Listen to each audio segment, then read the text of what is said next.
Hello everyone. तो चले शुरू करते हैं। कल से हमने जहाँ छोड़ा था, हम लोगों ने कल मैथमेटिक्स की क्लास शुरू करी थी। इसमें हम लोग कुछ बेसिक्स पढ़ रहे थे ट्राइंगल्स के बारे में। किसके बारे में? ट्राइंगल्स के बारे में। कल की क्लास हमने जहाँ पर ख़त्म करी थी वहाँ पर हम लोगों ने देखा था कि ट्राइंगल्स कितने टाइप्स के होते हैं। ठीक है, तो कुछ ट्राइंगल्स हैं जो साइड बेस पे होते हैं, कुछ ट्राइंगल्स हैं जिन्हें एंगल बेस पे जाना जाता है। ठीक है, और एक ऐसा ट्राइंगल है जो साइड बेस पे भी और एंगल बेस पे भी उसको कंबाइनली जाना जाता है। ठीक है, यहाँ तक हम लोग कल पढ़ चुके थे। अब वन बाय वन करके हम लोग इन सब जितने भी ये ट्राइंगल्स हैं इनकी डिटेल्स के बारे में पढ़ेंगे, ताकि आप लोगों को अच्छे से समझ में आ जाए।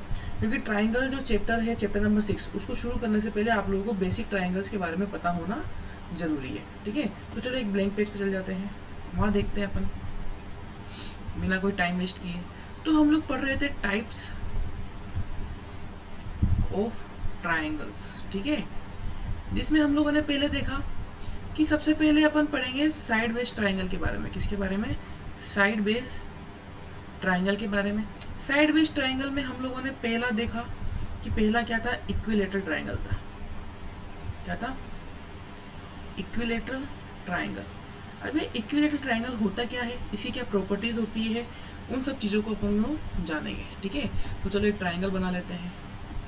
आप लोगों ने छोटी क्लासेस में ऑलरेडी पढ़ा होगा कि इक्विलेटरल ट्राइंगल होता क्या है। ठीक है, जैसे मानो कि ए बी सी एक ट्राइंगल है, A B C is a triangle. ठीक है, और इक्विलेटरल का मतलब क्या होता है? All sides are equal. ठीक है, और क्या होता है? All interior angles are equal. ठीक है, यही मतलब होता है किसका? इक्विलेटरल ट्राइंगल का। ठीक है, तो जितनी भी तीन साइड्स होती है ना, ये साइड्स आपस में क्या होती है? बराबर होती है। आपस में क्या होती है? बराबर होती है। अगर मैं आप लोगों से बोलूं कि A B is equal to B C is equal to C A, ये जो तीनों साइड्स है ना, अगर ये तीनों साइड्स आपस में बराबर है और मान लेते हैं कि ये किसके बराबर है? ए के बराबर है। ये सब किसके बराबर है? ए के बराबर। इन सब की लेंथ क्या है? इन सब की लेंथ हो जाएगी ए। क्या हो जाएगी? ए। ठीक है, क्या हो जाएगी इनकी लेंथ? ए हो जाएगी। आई बात समझ में? ठीक है, तो A B is equal to B C is equal to C A, ये सब किसके बराबर है? ए के बराबर है। तीनों साइड इक्वल है, तो वो कौन सा ट्राइंगल हो जाएगा? इक्विलेटरल ट्राइंगल हो जाएगा। ये उसकी पहली प्रॉपर्टी है। ये उसकी क्या है? First property. ठीक है, सेकेंड प्रॉपर्टी क्या है? अगर तीनों साइड्स बराबर है ना, अगर तीनों साइड्स बराबर है तो उनके ऑपोजिट एंगल्स भी आपस में क्या हो जाएंगे? उनके ऑपोजिट एंगल्स भी आपस में क्या हो जाएंगे? बराबर हो जाएंगे। फॉर एन एग्जाम्पल कि अगर ये थीटा है तो ये भी थीटा होगा, और अगर ये थीटा है तो ये भी थीटा होगा। ठीक है, तीनों एंगल क्या हो जाएंगे? बराबर हो जाएंगे। तीनों एंगल्स क्या हो जाएंगे? बराबर। Angle A and angle B and angle C will be equal, और ये किसके बराबर है? थीटा के बराबर। और थीटा किसके बराबर हो जाएगा? 60 डिग्री के बराबर हो जाएगा। भाई ये 60 डिग्री कहाँ से आया? ठीक है सर, आपने बोला कि तीनों एंगल बराबर है, लेकिन ये 60 डिग्री क्यों आया? तो उसको भी अपन प्रूफ कर लेते हैं। अपन लोगों ने क्या देखा कि ट्राइंगल के तीनों एंगल्स का सम कितना होता है? Angle A plus angle B plus angle C, इन तीनों एंगल्स का सम कितना होगा? 180 डिग्री होगा। होगा कि नहीं होगा? अब ये जब ये तीनों एंगल बराबर हैं तो तीनों की जगह थीटा रख दो। Theta plus theta is equal to 180 degree. भाई तीनों एंगल बराबर है ना, और तीनों एंगल किसके बराबर है? थीटा के बराबर है। आई बात समझ में? तो तीनों एंगल की जगह क्या रख दोगे आप लोग? थीटा रख दोगे। Theta plus theta is equal to 180 degree. ये कितना हो गया? 3 थीटा हो गया इज इक्वल टू 180 डिग्री। और थीटा किसके बराबर हो जाएगा? 60 डिग्री के बराबर आ जाएगा। किसके बराबर आ जाएगा? 60 डिग्री के बराबर आ जाएगा। थीटा 3 इधर मल्टीप्लाई में है, उधर चला जाएगा तो डिवाइड में हो जाएगा। ठीक है, theta is equal to 180 divided by 3, तो किसके बराबर आ जाएगा? 60 डिग्री के। तो आप लोग बोल सकते हो कि अगर किसी ट्राइंगल के तीनों एंगल्स बराबर हैं ठीक है, तो वो कौन सा ट्राइंगल हो जाएगा, इक्विलेटरल ट्राइंगल हो जाएगा, और उनके एंगल्स किसके बराबर हो जाएंगे, 60 डिग्री के बराबर हो जाएंगे। ये इसकी सेकंड प्रॉपर्टी होगी। ये क्या होगी, इसकी सेकंड प्रॉपर्टी होगी। ठीक है, अब इसमें एक और चीज़ है इक्विलेटरल ट्राइंगल में, आप लोगों को पता होना चाहिए। ठीक है, आपके सिलेबस में नहीं है लेकिन मैं समझा देता हूँ आप लोगों को। उसके लिए एक अलग से ट्राइंगल बना लेते हैं। उसके लिए क्या करते हैं, एक अलग से ट्राइंगल बना लेते हैं। ठीक है, मान लो कि ये ए, ये बी, ये सी, ये A B C is a equilateral triangle. Triangle A B C is equilateral triangle. ठीक है, ए बी सी क्या है, एक इक्विलेटरल ट्राइंगल है। अब ये एक इक्विलेटरल ट्राइंगल है तो A B is equal to B C is equal to C A हो जाएगा। Angle A is equal to angle B is equal to angle C, ये किसके बराबर हो जाएगा, 60 डिग्री के बराबर हो जाएगा। होएगा कि नहीं होएगा। ठीक है, और ये लेंथ किसके बराबर हो जाएगी, ए के। मान लेते हैं, अज्यूम, ये सब क्या कर रही है, क्या कर रहे हैं अपन, अज्यूम कर रहे हैं। क्या कर रहे हैं, अज्यूम कर रहे हैं। मान रहे हैं कि तीनों लेंथ बराबर है। भाई लेंथ बराबर है ये थोड़ी ना मानना है, लेंथ किसके बराबर है वो मानना है। तो मानते हैं किसके बराबर है, ए के बराबर है। किसके बराबर है, ए के बराबर है। ठीक है, इक्विलेटरल ट्राइंगल में जो लेंथ है वो किसके बराबर है, ए के बराबर है। ठीक है, तो ये बी सी लेंथ है, ये भी किसके बराबर हो जाएगी, ए के बराबर हो जाएगी। ठीक है, ये वाली लेंथ है, ये भी किसके बराबर हो जाएगी, ए के बराबर हो जाएगी। ए सी लेंथ है या सी ए लेंथ है, ये भी किसके बराबर हो जाएगी, ए के बराबर हो जाएगी।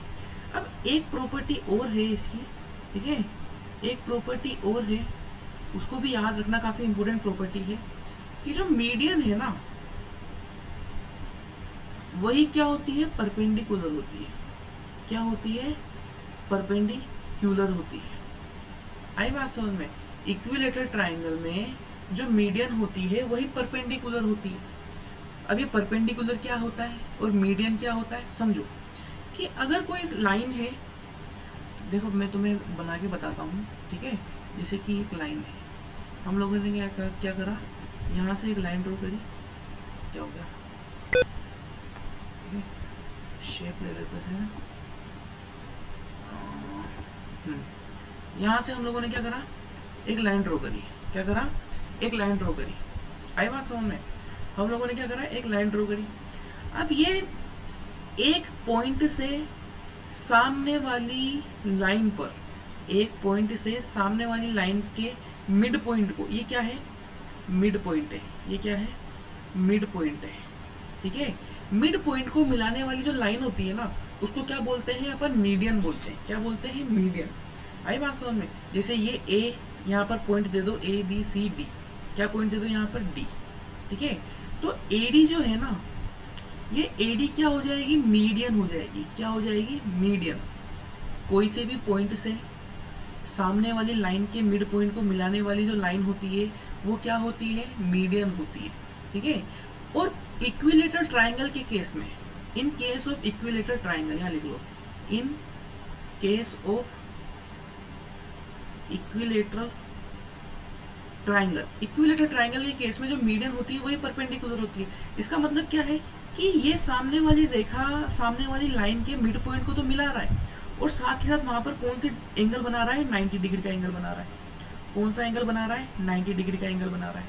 ठीक है, तो उसको क्या बोल देंगे अपन, मिड पॉइंट बोल देंगे, सॉरी परपेंडिकुलर बोल देंगे। क्या बोल देंगे कि एडी मीडियन तो है, साथ के साथ जो एडी है ना वो परपेंडिकुलर भी है, किसके, बीसी के। किसके, बीसी के। आई बात समझ में। और ये सिर्फ इक्विलेटरल ट्राइंगल में ही होता है। ये सिर्फ और सिर्फ किस में होता है, इक्विलेटरल ट्राइंगल में। अगर कोई दूसरा ट्राइंगल होगा ना तो उसमें मीडियन और परपेंडिकुलर सेम नहीं होगा, उसमें मीडियन और परपेंडिकुलर अलग अलग लाइन होगी। फॉर एन एग्जाम्पल, ठीक है, जैसे मैंने एक ट्राइंगल बनाया, मैंने ये एक ट्राइंगल बना दिया। ठीक है, छोटू सा एक ट्राइंगल बना दिया। अब इसमें क्या होगा कि ये ए है, ये बी है, सी है, तो बी सी का जो मिड पॉइंट है ना वो ये यहाँ पर है। बी सी का मिड पॉइंट क्या है, यहाँ पर है। अब ए से जो मिड पॉइंट को लाइन मिलाएगी ना एडी, ये एडी क्या होगी, मीडियन होगी। ये क्या होगी, मीडियन होगी। लेकिन कोई दूसरे ट्राइंगल में ये परपेंडिकुलर नहीं होगा, परपेंडिकुलर कोई दूसरी ही लाइन होगी। ठीक है, जैसे मानो ए ई, ये हमने दूसरी लाइन खींची, ये परपेंडिकुलर होगी, ये 90 डिग्री का एंगल बनाएगी। आई बात समझ में? तो A E will be perpendicular B C. लेकिन इक्विलेटरल ट्राइंगल के केस में क्या होता है, ये जो दोनों लाइनें हैं ना, परपेंडिकुलर लाइन और मीडियन लाइन, ये जो दोनों लाइन है ना, ये सेम होती है। किसके केस में? इक्विलेटरल ट्राइंगल के केस में। अब इससे फायदा क्या मिलता है? फायदा कैसे मिलेगा? फायदा मिलेगा कि 90 डिग्री है ना, तो इस वाले ट्राइंगल के अंदर अपन पाइथागोरस थ्योरम लगा सकते हैं। क्या लगा सकते हैं? Pythagoras theorem. क्योंकि अगर एडी मीडियन है तो एडी की लेंथ क्या होगी? ठीक है, यहाँ पर मैं क्वेश्चन पूछता हूँ कि define the length of AD. ठीक है, आप लोगों को पता है कि ए बी ए के बराबर है, बी सी ए के बराबर है, ए सी ए के बराबर है। तीनों जो लाइन है वो ए के बराबर है। ए के बराबर क्यों है? क्योंकि वो कौन सा ट्राइंगल है? इक्विलेटरल ट्राइंगल है, तीनों सेम होगी। तो जो एडी मीडियन है ना, उस मीडियन की लेंथ क्या होगी? समझ रहे हो इस चीज को? तो चलो एडी की लेंथ निकालते हैं। क्या निकालते हैं? हमारा क्वेश्चन क्या है कि एडी की लेंथ निकालो। ठीक है, एडी किसके बराबर होगा? अच्छा मेरे को बताओ कि ये जो डी है ये क्या मिड पॉइंट है? मिड पॉइंट का मतलब क्या है कि ये बी सी जो लाइन है ना, बी सी जो लाइन है, इसके मिड पॉइंट का मतलब क्या है कि ये पूरी लाइन को आधे भागों में बांट रहा है, 2 भागों में बांट रहा है। 2 भाग कैसे? इक्वल। ठीक है, यहाँ पर लिख लो, if D is mid point of line B C then B D बराबर डी सी के होगा। और ये दोनों किसके बराबर होंगे? a/2 के बराबर हो जाएंगे। अरे भाई समझ रहे हो? सिंपल सी चीज़ है। अगर d मिड पॉइंट है, अगर ये d मिड पॉइंट है BC का, BC लाइन का अगर d मिड पॉइंट है, तो ये जो दोनों लाइनें हैं ना, ये आपस में बराबर होगी। अब ये दोनों लाइनें आपस में बराबर है तो ये वाली लाइन BD क्या हो जाएगी? BC की आधी हो जाएगी। अरे भाई सिंपल सी बात, इधर देखो, BD प्लस DC, इन दोनों को मिला दोगे तो BC आ जाएगा। इन दोनों को मिला दोगे तो BC आ जाएगा। BD और DC, इन दोनों लाइंस को आप लोग मिला दोगे तो BC आ जाएगा। सिंपल सी बात है। BC किसके बराबर है? यहाँ देखो, यहाँ लिखा हुआ है BC किसके बराबर है? A के बराबर है। तो BC बराबर A कर दो। ठीक है, और अभी हमने देखा कि जो D है वो मिड पॉइंट है। मिड पॉइंट होने का मतलब क्या है? BD और DC, BD और DC दोनों बराबर है। तो BD की जगह भी क्या लिख दो? DC लिख दो। BD की जगह भी क्या लिख दो? DC लिख दो। तो DC plus DC is equal to BC। ठीक है, अब ये DC प्लस DC 2DC, भाई DC और DC मिलकर क्या हो जाएंगे? 2DC हो जाएंगे। और ये किसके बराबर है? BC के बराबर है। तो DC कितना आ जाएगा? BC बटे 2 आ जाएगा। 2 उधर मल्टीप्लाई में है ना, इधर आ गया तो डिवाइड में। और BC की लेंथ कितनी है? A है। अरे भाई BC किसके बराबर है? A के बराबर है। तो DC कितना आ गया? a/2 आ गया। ठीक है, अब DC किसके बराबर है? BD के बराबर है। ठीक है, तो DC बराबर किसके है? BD के है। तो BD DC ये दोनों किसके बराबर है? BC/2 के। और BC/2 का मतलब किसके बराबर है? a/2 के। किसके बराबर है? a/2 के। और यही मैंने लिखा कि अगर D मिड पॉइंट है ना, ठीक है, किसका? BC का, तो BD बराबर DC होगा। और ये दोनों किसके बराबर होंगे? a/2 के बराबर होंगे। किसके बराबर होंगे? a/2 के। तो ये वाली जो लेंथ है ये किसके बराबर आ गई? यहाँ से लेकर यहाँ तक a/2 के। किसके बराबर आ गई? a/2 के। और DC यहाँ से लेकर यहाँ तक ये भी किसके बराबर है? a/2 के। अरे भाई a/2 प्लस a/2 क्या आएगा? a तो आएगा। ठीक है, अब यहाँ पर देखो, ट्राइंगल ABD में, किसमें? ट्राइंगल ABD में, ये वाला जो ट्राइंगल है ना, ट्राइंगल ABD, हमको क्या निकालना है? AD निकालना है। क्या निकालना है? AD निकालना है। AD कैसे निकलेगा? पाइथागोरस थ्योरम से। कैसे निकलेगा? पाइथागोरस थ्योरम से। अगर आप लोगों ने पाइथागोरस थ्योरम नहीं पढ़ी है तो टेंशन मत लो, हम आगे ही क्लास में पाइथागोरस थ्योरम के बारे में जरूर पढ़ेंगे। ठीक है, अभी बेसिक अपन ट्राइंगल्स के बारे में पढ़ लेते हैं। ABD जो है इसमें पाइथागोरस थ्योरम लगा दो। क्या लगा दो? Pythagoras theorem. ठीक है, इससे अपन को क्या मिल जाएगा? AD मिल जाएगा। AD क्या है? परपेंडिकुलर है। AD क्या है? परपेंडिकुलर है। और AD मीडियन भी है। AD मीडियन भी है। आगे बात समझ में? चलो ठीक है, पाइथागोरस लगाओ। पाइथागोरस का मतलब क्या होता है कि हाइपोटेनियस का square is equal to base का स्क्वायर प्लस परपेंडिकुलर का स्क्वायर। यही तो होता है, यही क्या होता है? पाइथागोरस होता है। अब ट्राइंगल एबीडी में हाइपोटेनियस क्या हो गया? हाइपोटेनियस क्या हो गया? एबी। हाइपोटेनियस क्या हो गया? एबी। भाई हाइपोटेनियस का मतलब सबसे सबसे बड़ी लाइन, सबसे बड़ी रेखा, सबसे बड़ी भुजा, ठीक है। तो ए बी डी जो ट्राइंगल है, ए बी डी जो ट्राइंगल है, इस ट्राइंगल में सबसे बड़ी लाइन क्या है? ए बी है, ठीक है। तो वही क्या है? हाइपोटेनियस है। और ए बी किसके बराबर है? ए के बराबर है। किसके बराबर है? ए के बराबर। तो एच स्क्वायर का मतलब क्या हो गया? ये एच है, ये क्या है? ये हाइपोटेनियस है, ठीक है। ये क्या है? हाइपोटेनियस है, ठीक है। तो एच स्क्वायर का मतलब ए का स्क्वायर, एच स्क्वायर का मतलब ए का स्क्वायर। बी, बी मतलब बेस। अब ए बी डी का बेस क्या है? B D. A B D का बेस क्या हो जाएगा? बी डी हो जाएगा। और बी डी की लेंथ कितनी है? A by two. B D की लेंथ कितनी है? A by two. तो ए बाई टू का whole square, A by two का whole square plus perpendicular. Perpendicular क्या है? ए डी है। भाई ए डी तो 90 डिग्री का एंगल बना रहा है, किसके ऊपर? बी डी के ऊपर। तो परपेंडिकुलर क्या हो जाएगा? ए डी हो जाएगा। तो पी की जगह क्या लिख दो? ए डी का स्क्वायर। क्या लिख दो? ए डी का स्क्वायर। तो क्या यहाँ से अपन को ए डी की लेंथ मिल जाएगी? यहाँ से हमको ए डी की लेंथ मिल जाएगी। अब इसको सोल्व कर लो, इसको क्या कर लो? सोल्व कर लो। A square, A by two का whole square is equal to A square by 4 plus A D का स्क्वायर। अब ये प्लस का है, उधर जाएगा तो माइनस का, ठीक है। ये प्लस का है, ए स्क्वायर बाय 4 प्लस का है, उधर जाएगा तो माइनस का। तो A square minus A square by 4 is equal to A D का स्क्वायर, ठीक है। फिर आगे देखो, आगे सोल्व कर लेते हैं इसको। यहाँ पर एलसीएम आ जाएगा 4, ठीक है। फिर 4a square minus A square is equal to A D का स्क्वायर। यहाँ पर आ जाएगा 3a square by 4 is equal to A D का स्क्वायर। दोनों तरफ अंडर रूट ले लो, तो under root 3a by 2 is equal to A D. अगर दोनों तरफ अंडर रूट ले लोगे तो ए डी की वैल्यू क्या आ जाएगी? रूट 3। भाई 3 का अंडर रूट रूट 3, ए स्क्वायर का अंडर रूट ए और 4 का अंडर रूट 2। तो ए डी की लेंथ क्या आ जाएगी?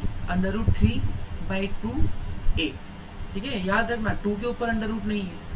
अब ये किसकी लेंथ आ गई? मीडियन की। ये किसकी लेंथ आ गई? मीडियन की। अगर अब फ्यूचर में आपसे कोई भी पूछे कि what is the length of median of a equilateral triangle which length is 4, ठीक है। अगर यहाँ पर क्वेश्चन पूछ लिया गया कि इक्विलेटरल ट्राइंगल की मीडियन की लेंथ क्या होगी अगर उसकी साइड क्या है? ए है, तो डायरेक्ट ये फॉर्मूला लगा देना कि भाई मीडियन का हमें पता है, मीडियन का फॉर्मूला क्या होता है? अंडर रूट 3 बाई 2 ए होता है। ए क्या है? लेंथ है, किसकी? साइड की। किसकी लेंथ है? साइड की।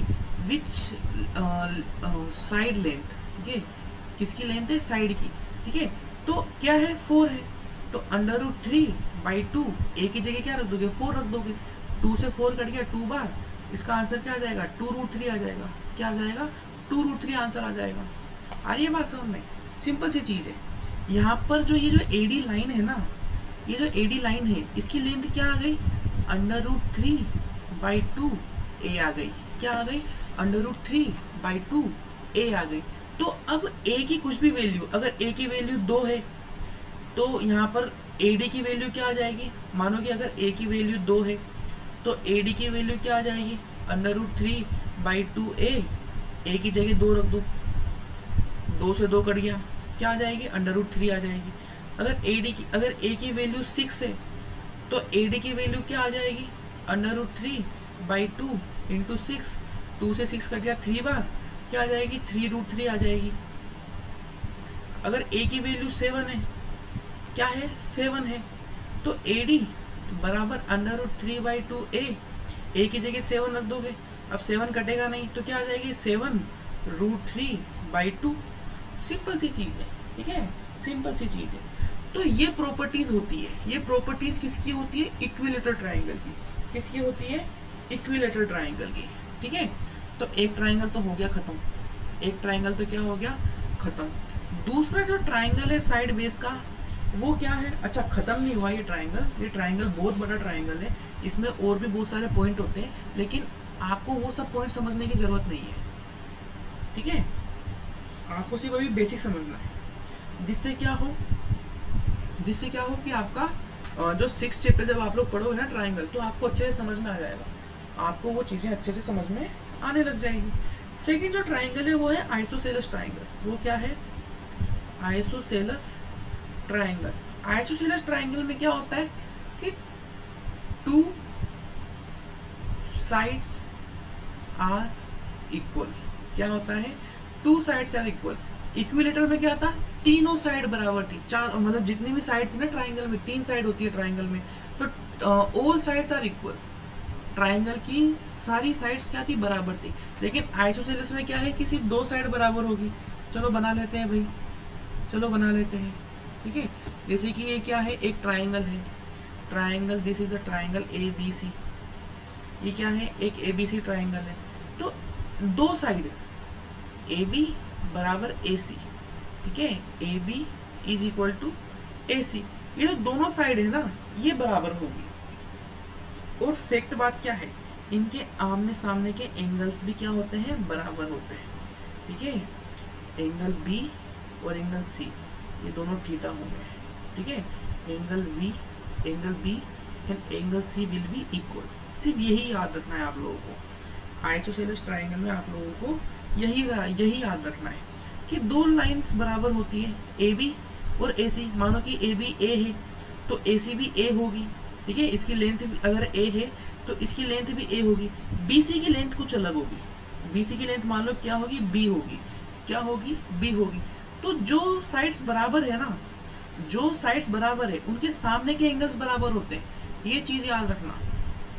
ठीक है, साइड्स के ऑपोजिट एंगल्स ही बराबर होते हैं।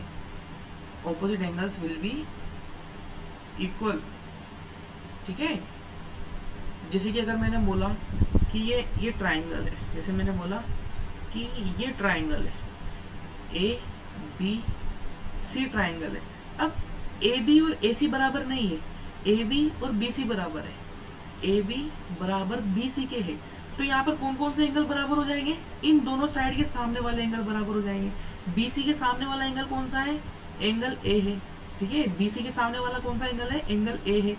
और ए बी के सामने वाला एंगल कौन सा है? एंगल सी है। कौन सा है? एंगल सी है। ठीक है, तो कौन सा एंगल बराबर हो जाएगा? एंगल सी बराबर एंगल ए के हो जाएगा। याद रखना, हमेशा जो साइड बराबर है, जो 2 साइड्स बराबर है ना, उन दोनों साइड्स के सामने के जो एंगल्स हैं सिर्फ वही बराबर होंगे, सिर्फ वही बराबर होंगे। Angle B will be equal to angle C, और ये दोनों बराबर नहीं होंगे एंगल ए के। ठीक है, ये होता है आइसोसेलेस ट्राइंगल। ये क्या होता है? Isosceles triangle. आगे बात समझ में। फिर इसमें हमारे पास थर्ड है, साइड बेस में ही थर्ड है, स्केलिन ट्राइंगल। क्या है? Scalene triangle. स्केलिन ट्राइंगल क्या होता है? जिसकी कोई तीनों साइड्स आपस में बराबर नहीं होती। ठीक है, चलो इसको भी बना लेते हैं, अच्छे से समझते हैं कि एक हमने क्या करा, हमने एक ट्राइंगल बना लिया, ये हमने ट्राइंगल बना लिया।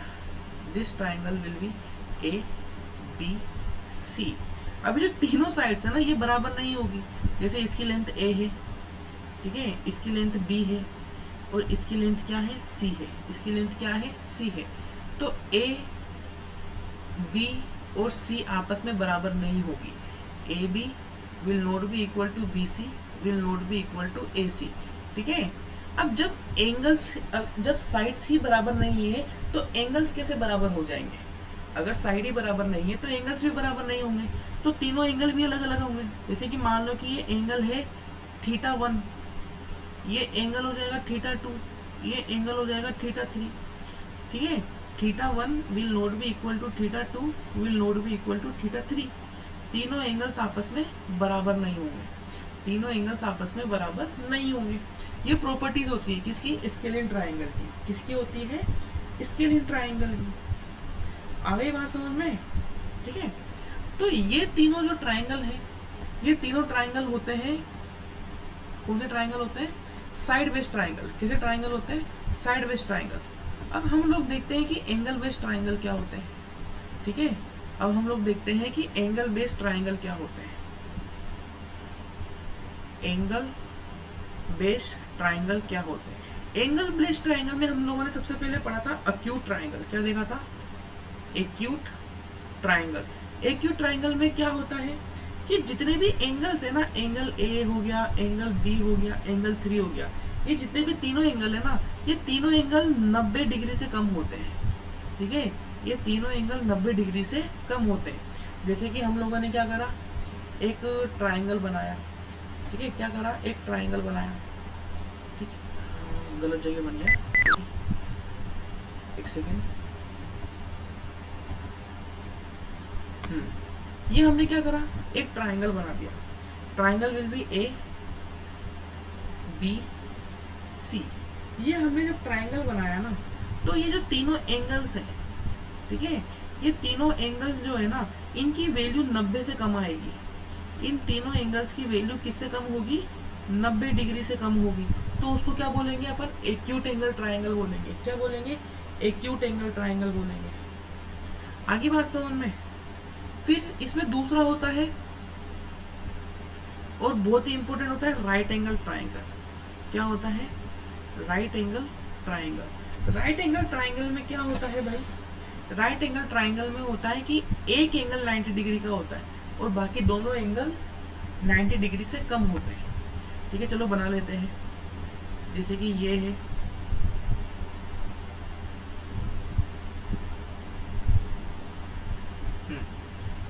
ए बी सी। तो ये जो बी वाला जो एंगल होगा ना, ये 90 डिग्री का होगा। Angle B will be 90 degree. Only angle B will be 90 degree. सिर्फ एक ही जो एंगल है ना, वो 90 डिग्री का होगा। तो उसको क्या बोलते हैं अपन, राइट एंगल ट्राइंगल बोलते हैं। और इसी ट्राइंगल के अंदर आप लोग क्या लगाते हो, पाइथागोरस लगाते हो। क्या लगाते हो, पाइथागोरस थ्योरम लगाते हो, ठीक है। इसी में क्या लगाते हो, पाइथागोरस थ्योरम लगाते हो। अरे भाई इधर देखो, ठीक है। आप लोगों ने क्या करा, अभी थोड़ी देर पहले ये इक्विलेटरल ट्राइंगल था, ए बी डी। इसमें पाइथागोरस थ्योरम लगाया था कि नहीं लगाया था, क्यों लगाया था, क्योंकि इसमें जो एक एंगल था ना, वो कितने डिग्री का था, 90 डिग्री का था। मतलब ए बी डी क्या था, ये जो ए बी डी है ना, ये राइट एंगल ट्राइंगल था। ये कैसा एंगल ट्राइंगल बन गया था, राइट एंगल ट्राइंगल बन गया था। इसलिए आपने इसमें क्या करा था, पाइथागोरस थ्योरम लगा दिया था, ठीक है। आई बात समझ में। अब इसमें क्या होता है ना, इसमें समझो कि जैसे ये ए है, ये बी है, ये सी है, ठीक है। अब ये जो ए बी है ना, ए बी बेस भी हो सकता है और परपेंडिकुलर भी हो सकता है, ठीक है। ए बी जो लाइन है वो बेस भी हो सकती है, परपेंडिकुलर भी हो सकती है। इसमें बी सी जो है, ये बी सी बेस भी हो सकता है और परपेंडिकुलर भी हो सकता है। समझ रहे हो, ऐसा क्यों भाई। और अगर जो एसी है, एसी क्या हो जाएगा, हाइपोटेनियस हो जाएगा। क्या हो जाएगा, हाइपोटेनियस, ठीक है, सबसे लंबी साइड, ठीक है। ये this will be the hypotenuse. ये सबसे राइट एंगल ट्राइंगल की सबसे लंबी साइड होती है। 90 डिग्री एंगल के सामने होता है हमेशा हाइपोटेनियस, याद रखना। अगर मैंने ट्राइंगल बना दिया कुछ ऐसा, अगर मैंने कुछ ऐसा ट्राइंगल बना दिया, ठीक है, जिसमें ये वाला एंगल 90 डिग्री है, angle A, angle B, angle C, अगर ये वाला एंगल 90 डिग्री है ना, तो इसके सामने वाली लाइन बी सी, ये क्या हो जाएगी, हाइपोटेनियस हो जाएगी। फिर चाहे आप ए बी को बेस बोलो या परपेंडिकुलर बोलो, ठीक है, या फिर ए सी को बेस बोलो या ए बी को परपेंडिकुलर बोलो, दोनों ही बात सही होगी। दोनों ही बात क्या होगी, सही होगी। समझ रहे हो इस चीज़ को। जैसे कि मैंने क्या बोला कि ये ए बी जो है और बी सी जो है, ये एक दूसरे के परपेंडिकुलर है। तो चाहे आप बी सी को बेस मान लो या ए बी को परपेंडिकुलर मान लो, या फिर ए बी को बेस मानकर बी सी को परपेंडिकुलर मान लो, कोई फर्क नहीं पड़ता। लेकिन हाइपोटेनियस कौन सी साइड होगी, हमेशा 90 डिग्री के सामने वाली जो साइड होगी ना वो क्या हो जाएगी, हाइपोटेनियस हो जाएगी। क्या हो जाएगी, हाइपोटेनियस। और इसमें पाइथागोरस कैसे लगता है कि हाइपोटेनियस का square is equal to perpendicular का स्क्वायर प्लस बेस का स्क्वायर। ठीक है, ये कौन सी थ्योरम होती है, पाइथागोरस थ्योरम होती है। और ये चीज़ हम लोग आगे जाके डिटेल में जरूर पढ़ेंगे। ठीक है, थ्योरम है ये एक थ्योरम होती है। थ्योरम आप लोग सोल्व करोगे चैप्टर नंबर 6 में, ट्राइंगल्स में, तो कोई टेंशन लेने वाली बात नहीं है। वैसे तो आप लोग ऑलरेडी 9th क्लास में या 8th क्लास में इसको पढ़ चुके हो अच्छे से। ठीक है, तो राइट एंगल ट्राइंगल क्या होता है, जिसमें सिर्फ एक एंगल 90 डिग्री का होता है। ठीक है, और 90 डिग्री के सामने वाली लाइन सबसे बड़ी लाइन होती है, सबसे लंबी लेंथ वाली लाइन होती है, जिसको अपन क्या बोलते हैं, हाइपोटेनियस बोलते हैं। क्या बोलते हैं, हाइपोटेनियस बोलते हैं। बाकी जो दोनों साइड है ना, उसको चाहे आप बेस मानो चाहे परपेंडिकुलर मानो, वो आपके ऊपर डिपेंड करता है। वो क्या करता है, आपके ऊपर डिपेंड करता है। और इसी में एक थर्ड टाइप का भी एंगल होता है, सॉरी थर्ड टाइप का ट्राइंगल होता है, इसको बोलते हैं ऑब्ट्यूज। वो क्या बोलते हैं, ऑब्ट्यूज एंगल ट्राइंगल। क्या बोलते हैं भाई, ऑब्ट्यूज एंगल ट्राइंगल। ऑब्ट्यूज में क्या होता है ना कि one angle will be larger than 90 degree. इस तरह की का, सॉरी मेरी थोड़ी ड्राइंग खराब है। ठीक है, थोड़ा सा अच्छे से बन जाए बस।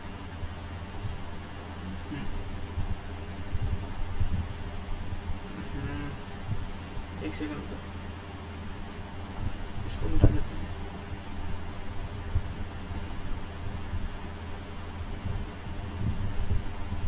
फिर से कोशिश करते हैं। सबसे पहले हमने एक बेस बना दिया, एक 90 डिग्री से बड़ा एंगल बना दिया। ठीक है, और इन दोनों को हमने मिला दिया। ठीक है, जैसे कि ये ए है, ये बी है, ये सी है। तो जो एक एंगल है ना, ये एंगल 90 डिग्री से ज़्यादा होगा। अब वो 95 डिग्री भी हो सकता है, 120 डिग्री भी हो सकता है।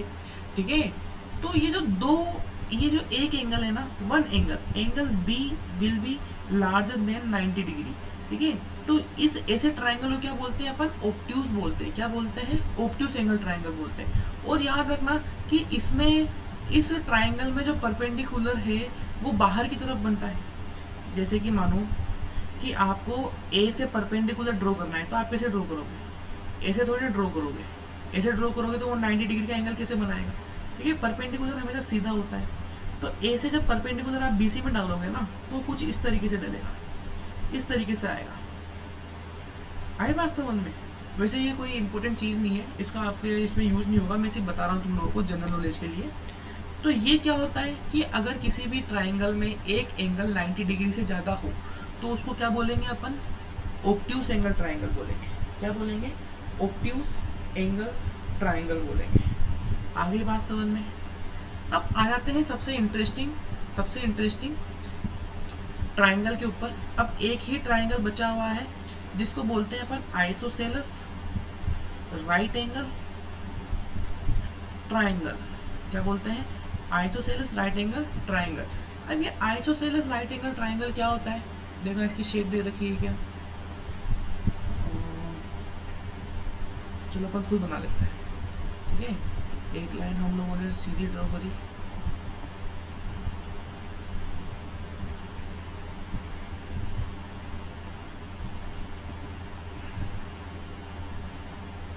एक लाइन ऐसे ड्रॉ कर लेते हैं, एक लाइन यहाँ से ड्रॉ कर लेते हैं। चलो ठीक है, जैसे कि ये क्या है, एक राइट एंगल ट्राइंगल है। ए बी सी जो है ना, ये क्या है, राइट एंगल ट्राइंगल है। राइट एंगल ट्राइंगल का मतलब क्या है, 90 डिग्री का एंगल है। एक एंगल बी विल बी कितने डिग्री का हो जाएगा, 90 डिग्री का हो जाएगा। ये तो हो गया राइट एंगल ट्राइंगल। अब इसमें आइसोसेलेस भी लगा हुआ है। आइसोसेलेस का मतलब क्या होता है कि दो साइड बराबर होती है। आइसोसेलेस का मतलब क्या होता है, दो साइड बराबर होती है। ठीक है, आइसोसेलेस ट्राइंगल का मतलब क्या होता है, दो साइड्स आपस में बराबर होती है। अब हमने देखा कि जो राइट एंगल ट्राइंगल है उसमें 90 डिग्री के सामने हमेशा कौन सी होती है, हाइपोटेनियस होती है। क्या होती है, हाइपोटेनियस। और ये राइट एंगल ट्राइंगल की सबसे लंबी साइड होती है। तो भाई ये वाली जो एसी जो लाइन है ना, ये तो किसी के बराबर नहीं होगी। बाकी कौन सी लाइन बची? 2 लाइन बची। कौन सी लाइन बची? 2 लाइन बची।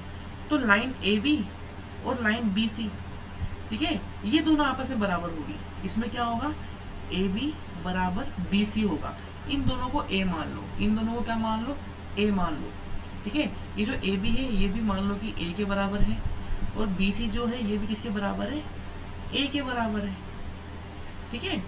तो ये दोनों जो होंगे, ये दोनों जो होंगे ये आपस में लाइन बराबर होगी। तो ऐसा ट्राइंगल क्या बन जाएगा? आइसोसेलेस राइट एंगल ट्राइंगल बन जाएगा।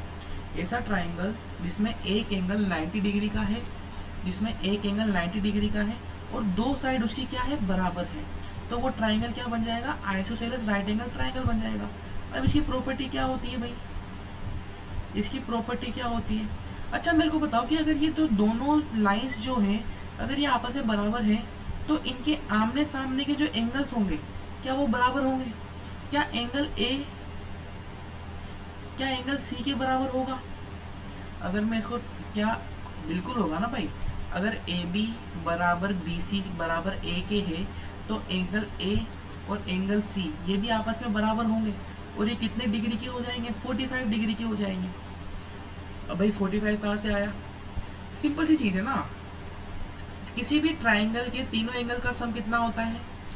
Angle A, angle B, angle C कितना होता है? 180 डिग्री होता है। एंगल बी कितना है? 90 डिग्री है। एंगल ए किसके बराबर है? एंगल सी के बराबर है। तो एंगल ए की जगह एंगल सी रख दो। एंगल बी किसके बराबर है? 90 डिग्री के बराबर है, ठीक है।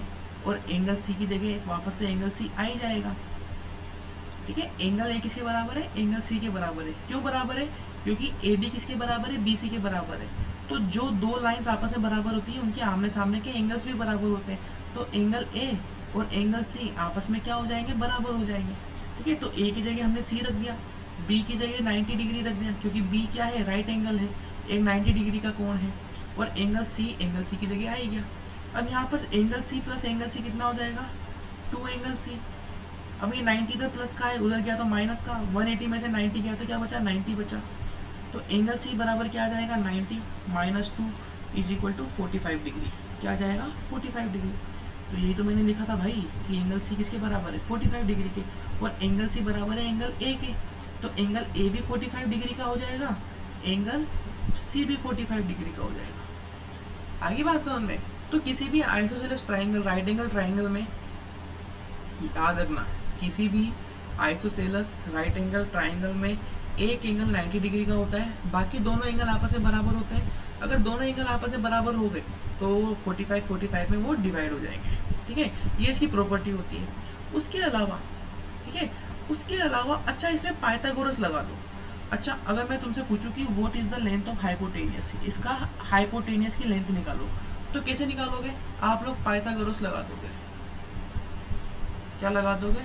पाइथागोरस थ्योरम लगा दोगे। पाइथागोरस थ्योरम क्या होती है? हाइपोटेनियस का square is equal to perpendicular का स्क्वायर प्लस बेस का स्क्वायर। अब परपेंडिकुलर और बेस तो बराबर ही है भाई। ये ए बी क्या है? परपेंडिकुलर है। बी सी क्या है? बेस है। दोनों ए के बराबर है, इसीलिए तो ये आइसोसेलेस है, ठीक है। तो परपेंडिकुलर और बेस तो बराबर ही है, और दोनों किसके बराबर है? ए के बराबर है। तो हाइपोटेनियस का square is equal to perpendicular का square, perpendicular is equal to a, तो ए का स्क्वायर। बेस का स्क्वायर तो b is equal to a, तो ए का स्क्वायर, ठीक है।